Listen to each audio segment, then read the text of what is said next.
A pleasant day to all of you, my dear grade 6 learners. I am your teacher in English, Mr. Julius Peredo Bulagan, and you can call me Sir Jules. Get ready with your learning activity sheet, a pen, and a notebook for you to write on the important points. And as we go on with our lesson, you will be asked to answer some questions and do some activities. Don't worry, kids. As long as you will listen and watch carefully with this video, it is easier for you to understand the lesson. Make sure that you have already eaten your breakfast or merienda. And of course, you have already set your mind, free from noise and any distractions. Before we start our discussion, let's first try to do the word hunting. Try to write the words that you can find as fast as you can.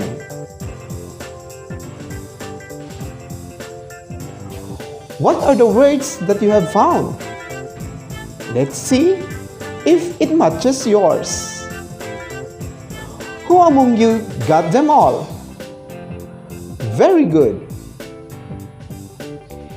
The words always, today, above, bravely, here, and before are some of the commonly used adverbs. Today's episode, we will compose clear and coherent sentences using appropriate grammatical structures, focusing on adverbs and its kind. Be sure that you have with you the learning activity sheet entitled Adverbs and its kind. Let's watch, listen, and let's follow this song. An adverb tells you more about a verb. Adverbs tell us how, when, and where the action takes place. The dog barks loudly. The adverb loudly tells us more about the verb barks. The adverb loudly tells us how the dog barks. The store opens early. The adverb early tells us more about the verb opens. The adverb early tells us when the store opens. The bus stops here. The adverb here tells us more about the verb stops. The adverb here tells us where the bus stops. An adverb tells you more about a verb.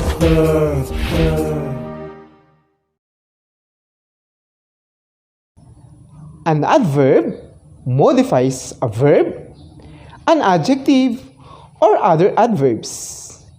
It answers the questions how often, when, where, and to what extent.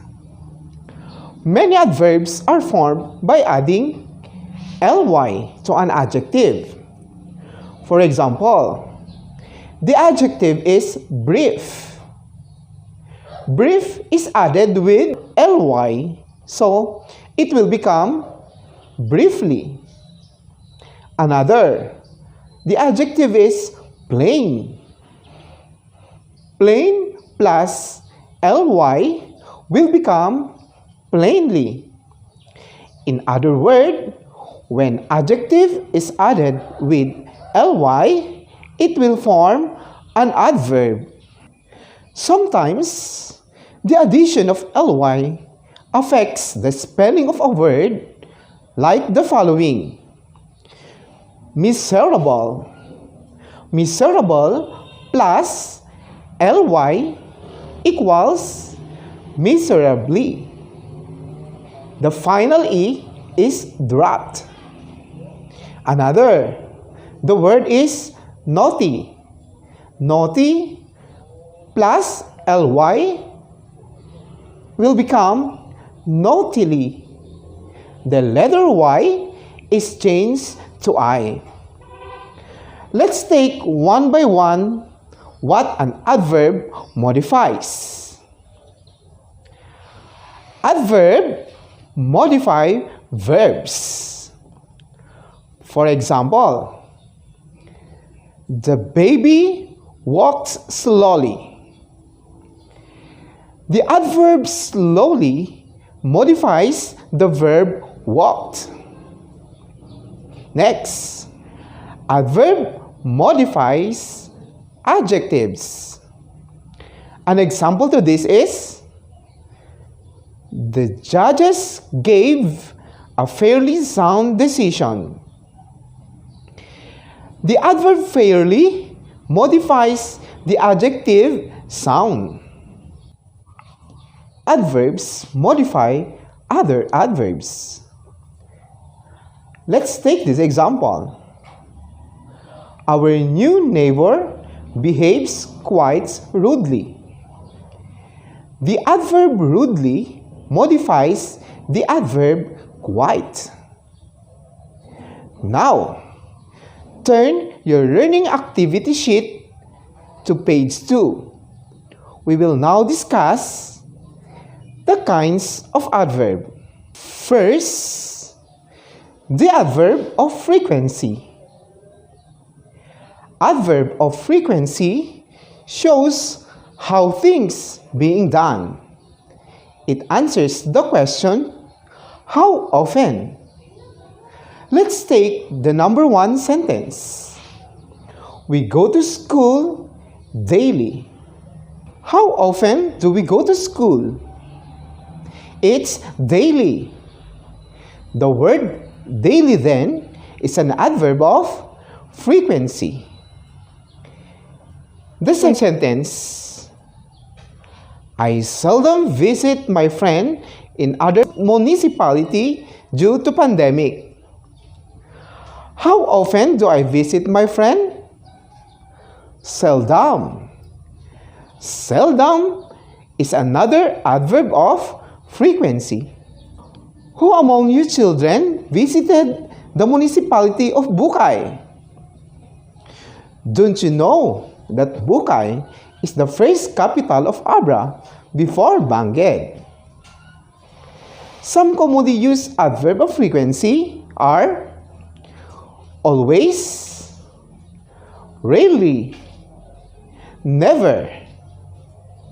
We have also adverbial phrases. Adverbial phrases like once a week, twice a month, once a year, and many more. Second, the adverb of time. Adverbs of time tell when an action happens and for how long. It answers the question when. Example, Lester arrived at the airport at exactly 9 o'clock in the evening. When did Lester arrive at the airport? He arrived at exactly 9 o'clock in the evening. 9 o'clock in the evening is an example of a adverbial phrase that tells time. Another example, children. Jose will leave tomorrow for Canada. When will Jose leave for Canada? He will leave tomorrow.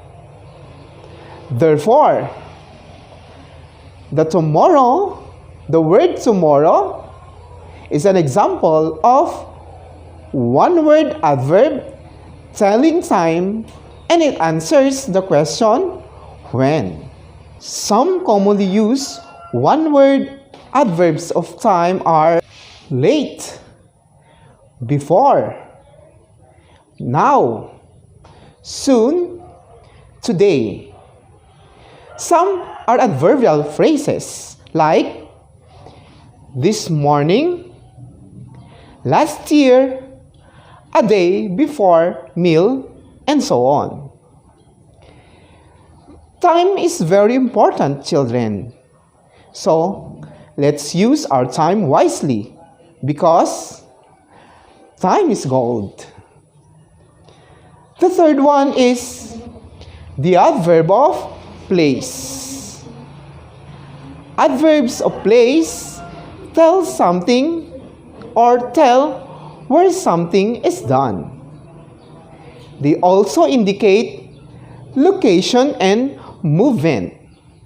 It answers the question where. Example: Earl parked his car nearby. Where did Earl park his car? He parked his car nearby.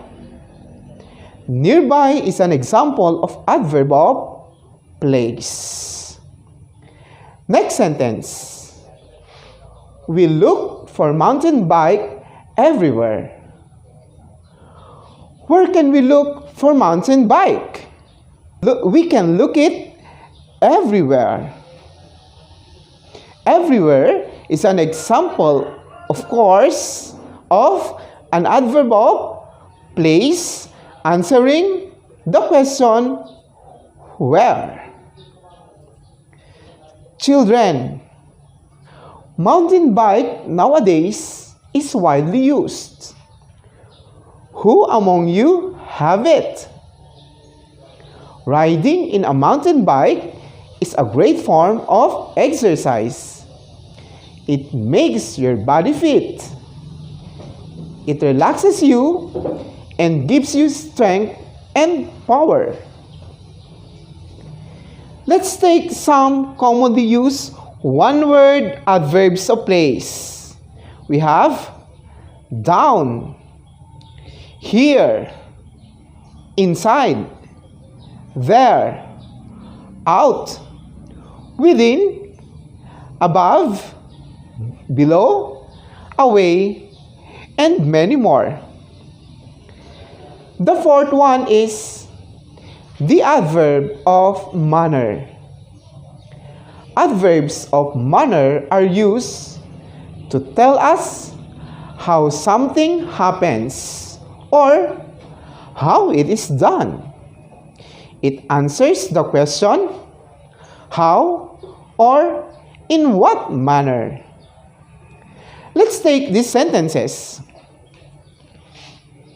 The latecomers explained apologetically and helped pacify everyone. Father examined his car carefully. In sentence number 1, how did the latecomers explain? Explained it apologetically. Apologetically modifies the verb explained. Sentence number 2. How did father examine his car? He examined carefully. Okay, children, apologetically and carefully are examples of adverb of manner.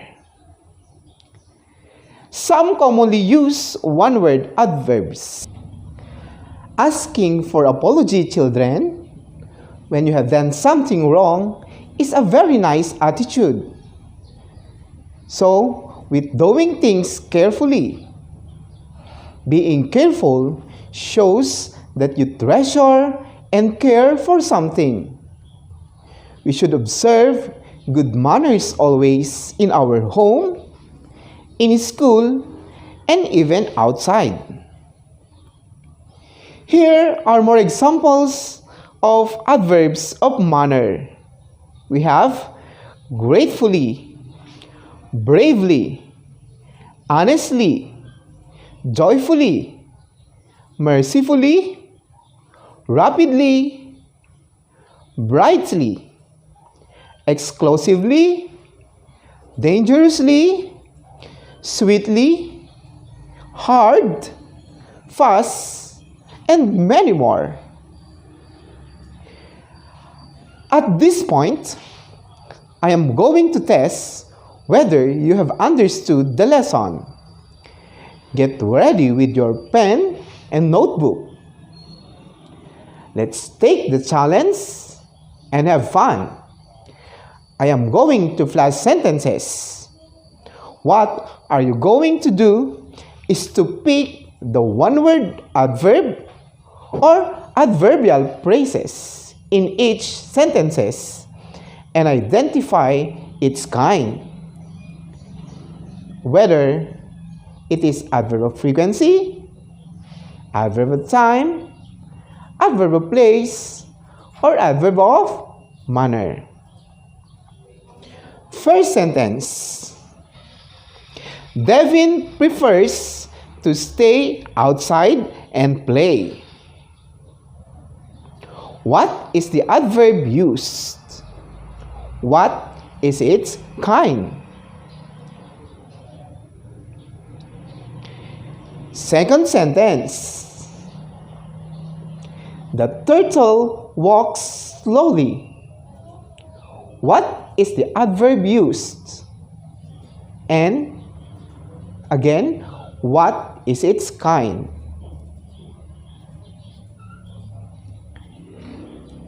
Third sentence. AJ's father goes to farm once a week to visit their vegetable garden. What is the adverbial phrase used? We are looking for the adverbial phrase used in the sentence. And what is its kind? Fourth sentence. The people of today are larger than the people of yesteryear. What are the one-word adverbs used? So, there are two adverbs used in the sentence. And what kind of adverbs are they?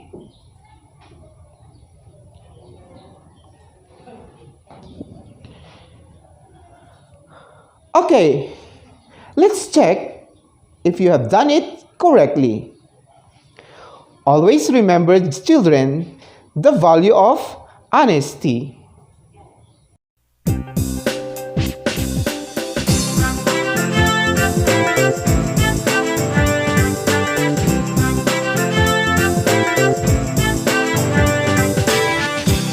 Answer number 1 is outside. Adverb of place. Number 2, slowly. Adverb of manner. Number 3, once a week. Adverb of frequency. And number 4, today and yesteryear. They are both adverb of time. Who got them all? You have done a great job. Congratulations. Before we end up, let me remind you to study hard. Don't forget to answer all the activities in your self-learning module or learning activity sheets. Be patient enough to read, and read. For reading is learning. Congratulations once again, and hope you have learned a new one. This is Sir Jules saying that education is the best weapon to combat poverty. God bless us all. And together we say, to God always be the glory.